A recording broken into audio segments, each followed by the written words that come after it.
இன்னொரு வார்த்தை சொன்னாரு, உன் காலில் இருக்கிற நிலம் நகர்ந்துரும். நான் சொன்னா புரிஞ்சிருச்சுனா, பல நேரங்களில் நமக்கு புரிவதே இல்லை.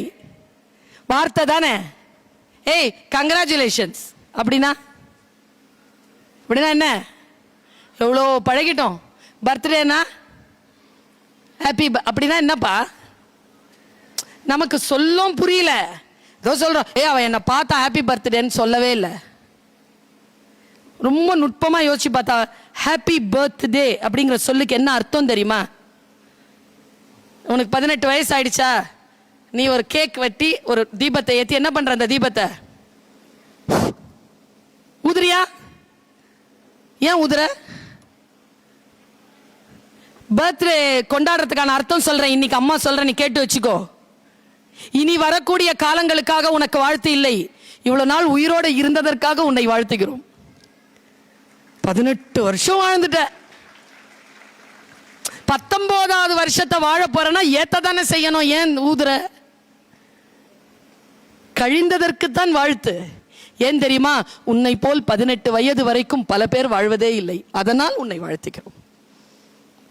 நீ அடுத்த கட்டத்திற்கு போய் அடுத்த கட்டத்திற்கு போய் அடுத்த கட்டத்திற்கு போய் இத்தனை ஆண்டுகள் நீ வெற்றிகரமாக வாழ்ந்திருக்கிறாய் என்பதற்காகத்தான் அந்த தீபம். It's a history. கடந்த காலத்தை வாழ்த்துவது. நமக்கு பல விஷயங்கள் புரியுது, ஆனா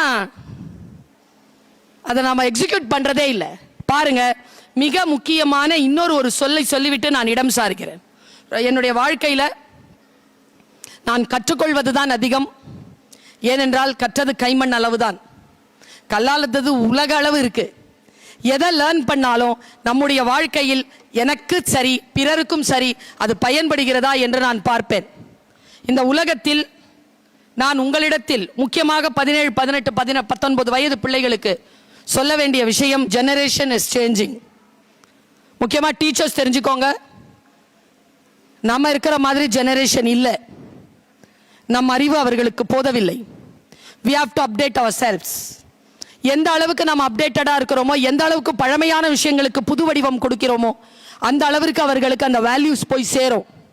நான் சொன்ன காலையில் செந்தில் சார் கிட்ட பேசிட்டு இருக்கும்போது, to have some cultural values is for to develop your prosperity, not to lead you to the poverty. Cultural விஷயங்கள் நம்மளை ப்ராஸ்பரிட்டி கிட்ட கொண்டு போகும், செல்வ செழிப்பாக்கும். ஏன்னா நம்முடைய கல்ச்சர் அந்த மாதிரியான கல்ச்சர்.